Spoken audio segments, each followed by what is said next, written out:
Good evening, guys. This is John Shade Gaming on the mic coming at you with a special presentation of the Beef O'Brady Bowl. We find ourselves down here in St. Petersburg, Florida.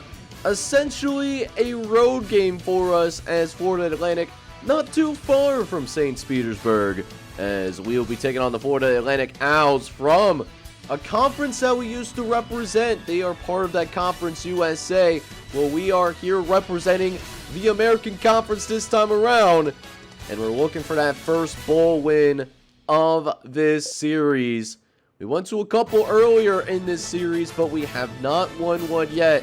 Let's see if we can break it here. So, should be an exciting bowl game, and I hope you guys are excited for it as well. Make sure you hit that like button and subscribe if you're new to the channel, as we will start with the football, second play of the game. And we already got a big play downfield. It's Chris Washington down the sideline, and he's going to strut his stuff all the way into the end zone. That's a touchdown for the Memphis Tigers. And you want to talk about a dream start here for your Memphis Tigers. Zach Hall, you draw it up, and we will actually have a 7-0 lead. And we also force a free and out on the next possession as well. So didn't have to wait too terribly long before we got our hands on the football once again. And we are led by the steady hand of Jesse Richards, who's thrown for a little over 3,000 yards on the season. We'll see if we can get him possibly maybe up to 3,500 yards by the time this game is done, as we're trying to set up another big play downfield. Play action, 2nd and 4, looking down the right hand side. We had the right read, but it was going to be off target though, and that will be an incompletion. As now 3rd and 4 coming up, we're going to try to pick up this run on the ground, as Florida Atlantic does show blitz. Can we pick up some yards downfield? And we cannot. We do end up getting stuffed there. So second drive that we had was a promising drive that we had, but we can't do anything with it. And now Florida Atlantic gets the ball again, but they are pinned deep in their own territory, actually facing a 3rd and 8. This could be a disaster possibly for a safety, but instead somehow that quarterback gets out of there. I don't know how he pulled that off, but they get a little bit of space to work with, and that's just what happens when you can't make those tackles. You allow that open spacing to really hurt you, and that's really the key here when attacking an option offense. You gotta be sound when it comes to playing that quarterback, playing against that option attack. But they will get a rare pass in, and that will be an incomplete though. So maybe they'll pass the football a little bit more now that it's 2nd and long, as it is going to be another passing attempt over to the right-hand side. Dude had the flat guy wide butt naked open, but just couldn't hit him either. And now looks like FAU will be passing the football once again, as they got 3rd and long. They converted the last 3rd and long. We'll see if they have that same luck. Trying to drop back the throw, looks over the middle, and it's nearly intercepted by Dan Daniel, the true freshman. And they force the punt, so our defense continuing to do great work in this game so far, as we come back out here with the football. And we go an audible to a short pass, because it looks like FAU sends the blitz. They do, but that linebacker does get a hand on the football, and that will be incomplete. Now 2nd and 10 now coming up. We're going to keep it on the ground for this one, as Justin Brown, he's going to get his name called for the very first time today. He'll pick up a gain of 8 on that run, and we might have to go back to him. 3rd and short. Gotta pick up those short yard situations. Just has to happen. And sure enough, it does, as Justin Brown bursts out of the backfield, and we find ourselves in FAU territory for really the first time today, technically. We had that 75-yard strike earlier in this one. Now we're looking to capitalize of a more methodical drive, or at least that's what I'm looking for. 2nd and 10 coming up, though. Looks like FAU's playing back. We try to set up the wide receiver screen, and Chris Washington again gets open for a few yards. So another manageable third down coming up. We got one third down conversion already in this one as we try to throw on a 3rd and 4. Looking over to the right-hand side, trying to set up that corner pattern, but we just made the wrong read there. Thought that safety was going to go for the other guy. That did not happen, and we will settle for this really long field goal attempt, which we will end up sneaking through right upright, and we will end up taking the lead here late in the first quarter of action, because and that was something that I also forgot to mention. FAU actually did get a special teams touchdown, so that's how they scored a touchdown, even though we've been playing lights out here on the defensive end here in this first quarter. But still, we find ourselves up by a few points here. We're up 10-7 still, but let's see if we can continue to build on to this lead. 2nd and 10, but we will be pinned deep in our own territory. But Brian the Kid will create some space for us as we will now officially be out of the shadow of our own goal line, as Jesse Richards will now have over 100 yards of passing already, as that does draw the end of the first quarter to a close. We got a good battle here in the Beef O'Brady Bowl, but our Memphis Tigers is going to be up by a field goal after 1. So now, second quarter of action here underway as Jesse Richards gets ready to drop back to pass once more. Trying to cut upfield with Brian the Kid, but he does this little stop thing. Notice that's been happening the last couple of games. Just hasn't been as crisp as what it's been for really most of the season so far. But still another 3rd and short that I think we can pick up here. I like how we've been running the football overall. And sure enough, Justin Brown does get the job done, but it was a little bit tougher than what I thought it was going to be. He had to really work for that first down. Speaking of first downs, we got another one to work with here as we'll run the football again with Justin Brown. He will fall to blockers to pick up a nice 9-yard gain on the play, as that will create 2nd and short, as Richards gonna move his man over to the right-hand side, gonna run up the middle of the field, and that's gonna be a first down for your Memphis Tigers, as Justin Brown does keep things rolling. So now at midfield once again. Last time that we crossed midfield, we actually had to settle for a field goal, and how this last couple of plays have been going, not looking, could be the same thing.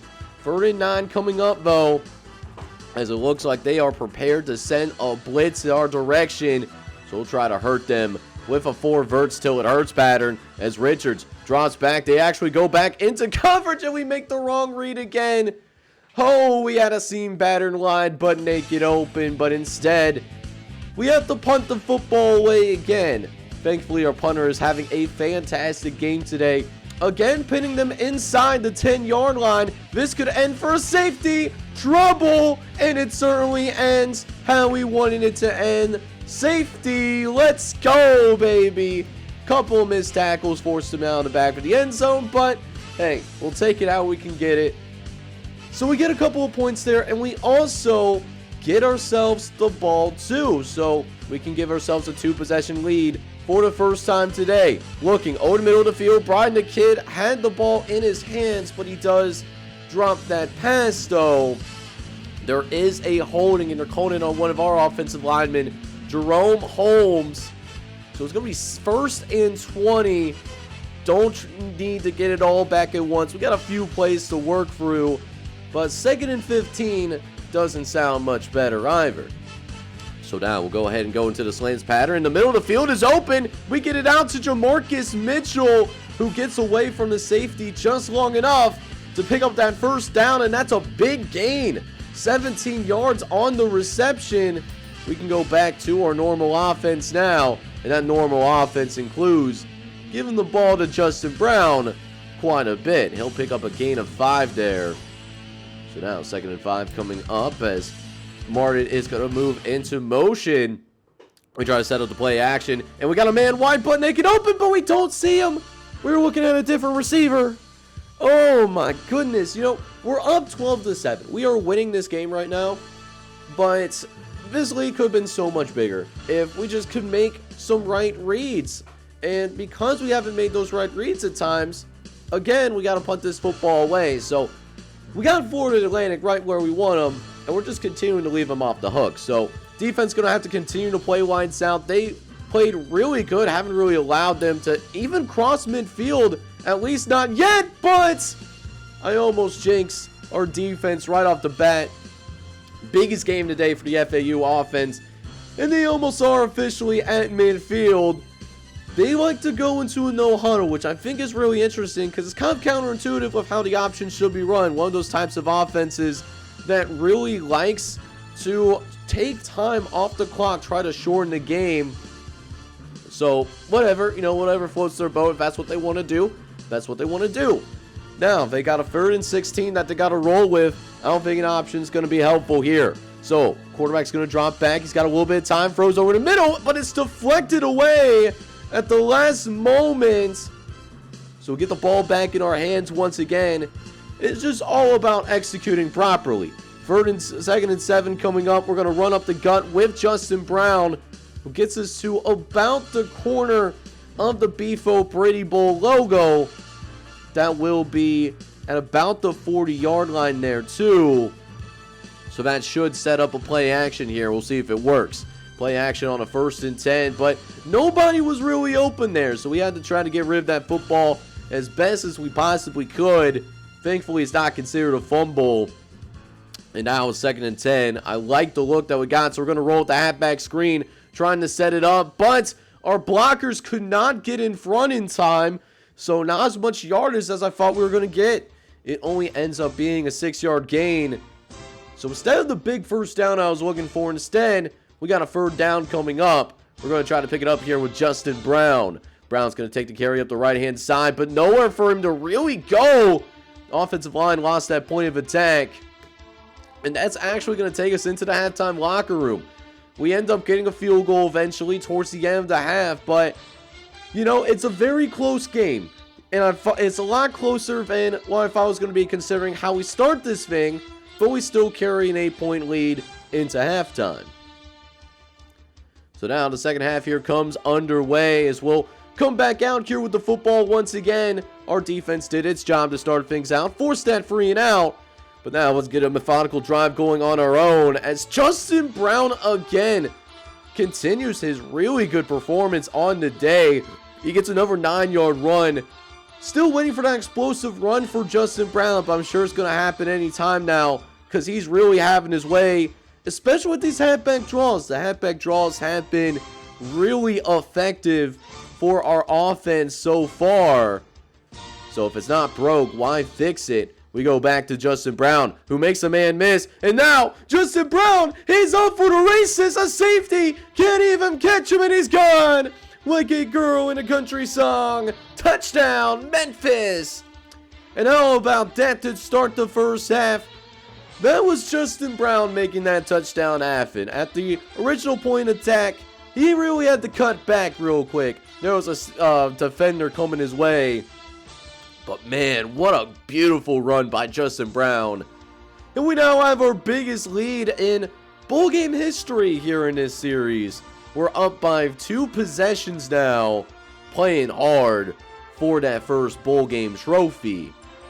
As FAU will look to respond after giving up the long touchdown run, but they're in danger of going 3 and out themselves. This will be a big play for our defense. Wilson, he's going to motion out to the right-hand side. We cannot get to him fast enough as Josh Meadows has to meet a man that eventually does go ahead and bring him down.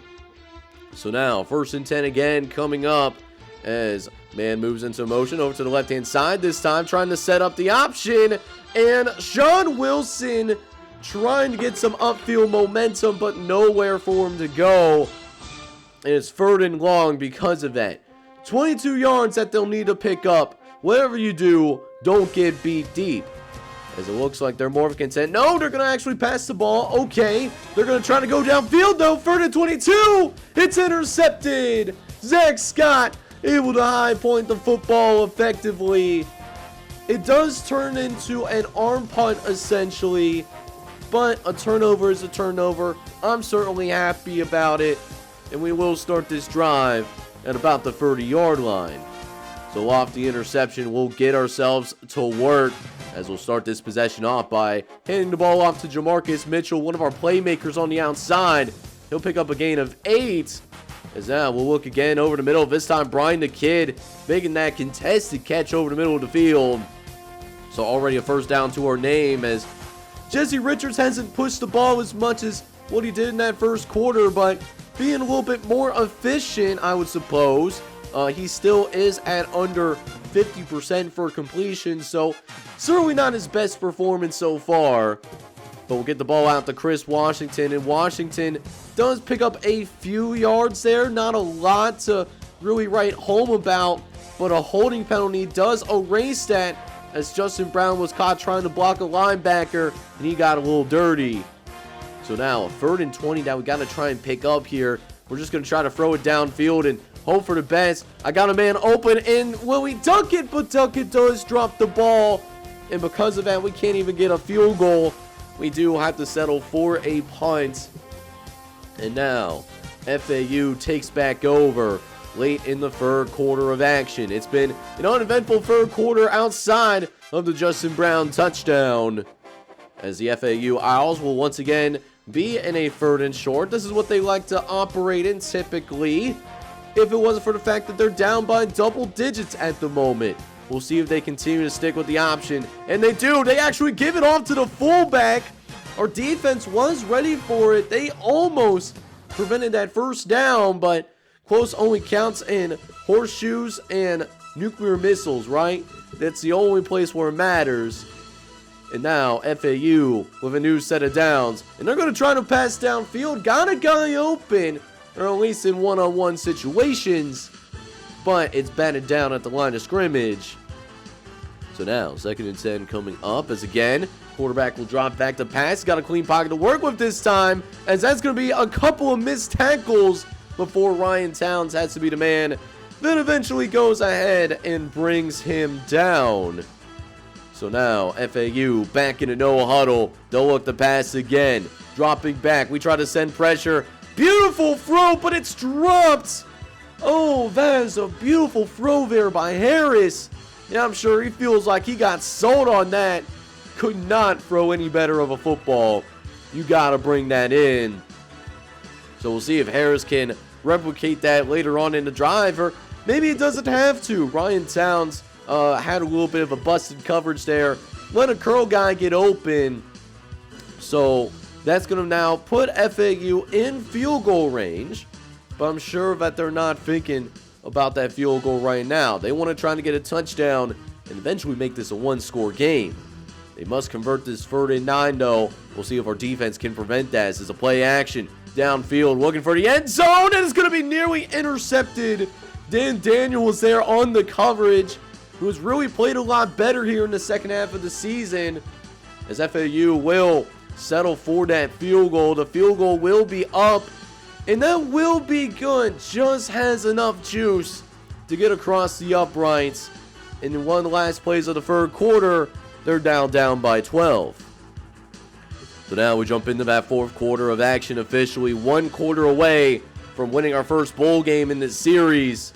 Let's see if they got what it takes to win the damn thing, as Justin Browns will start with a carry up the middle for a gain of 6. Although the game will call it a gain of 5. The game is respectfully wrong. It looks like they're playing up at the line of scrimmage a little bit. So we'll set up a play action here. Try to get him off balance. Looking over the right-hand side. We get it out to Brian the Kid, who's playing in his final collegiate game. And he makes a big-time catch here in the 4th quarter. As now, with a fresh set of downs to work with, as we try to go ahead and throw downfield. Trying to throw to Justin Brown, and oh, we missed him. We missed Justin Brown. Oh, that would have been a big play for us. But instead, 2nd and 10, where we try to throw the out route. The out route is open.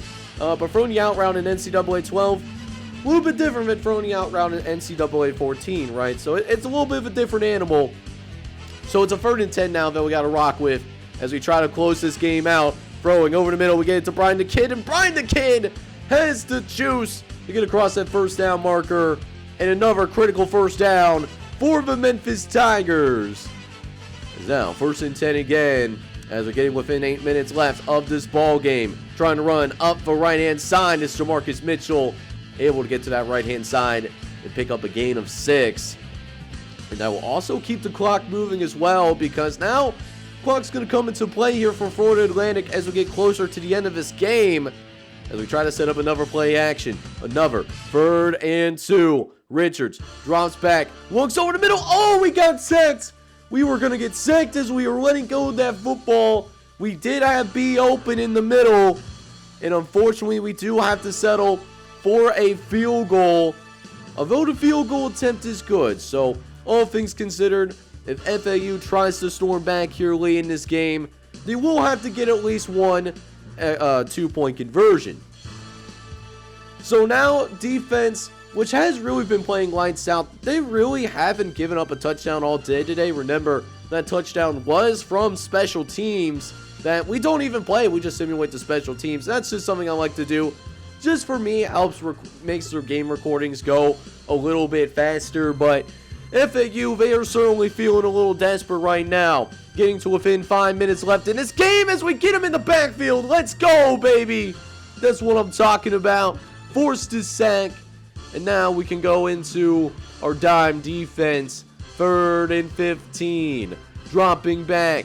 Looking. Trying to make a big play downfield.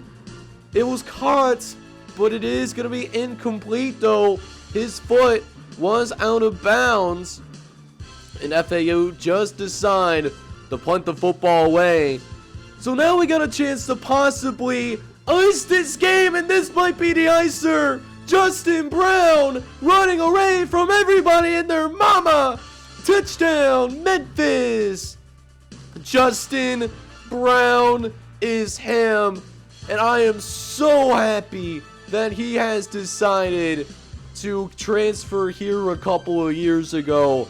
He's been a real difference maker for our offense. So we're up 32-10 now, as FAU really feeling the pressure. This is a home game for the Owls, remember, as this is in their home state. We had to do a little bit more traveling than what Florida Atlantic had to do. So we're up by 22 still, as we'll go ahead and see. Dropping back, Harris looks over to the right-hand side, dumps it off to Sean Wilson, who puts a hit stick on one of our defenders. But thankfully, the rest of our team is able to rally up, though. They gotta move quick, as that clock is already running, and they haven't even snapped the ball yet.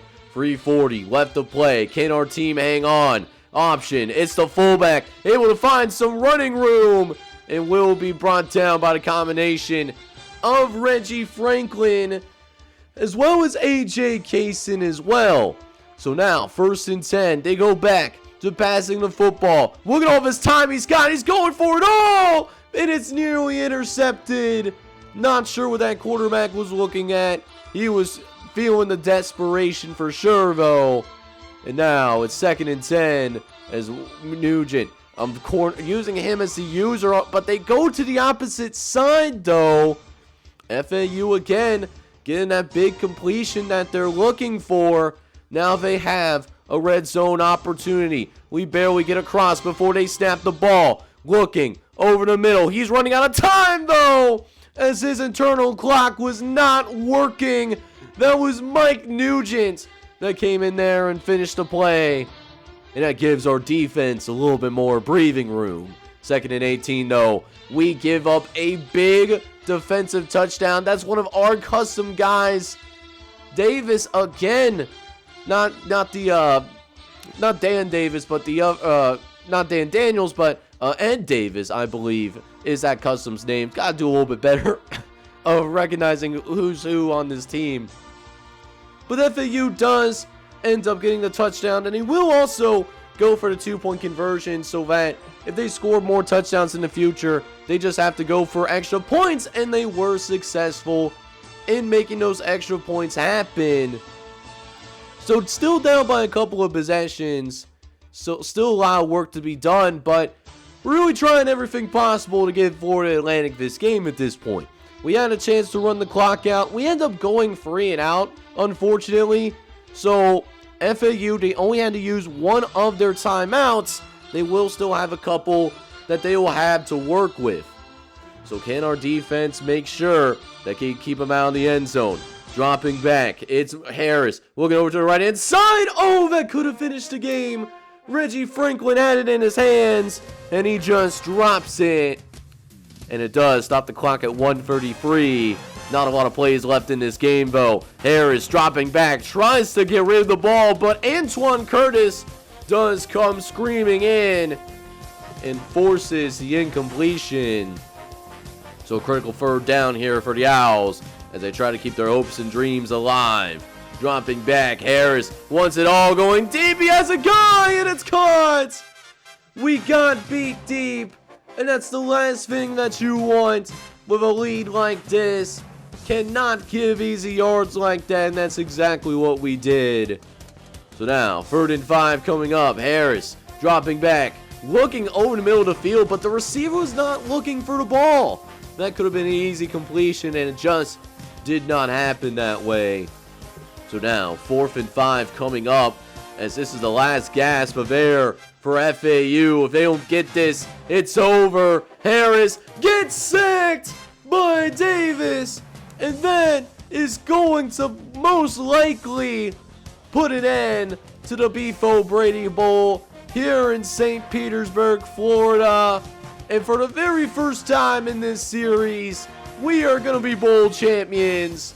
We bring the thing home as we win by a final score of 35-18.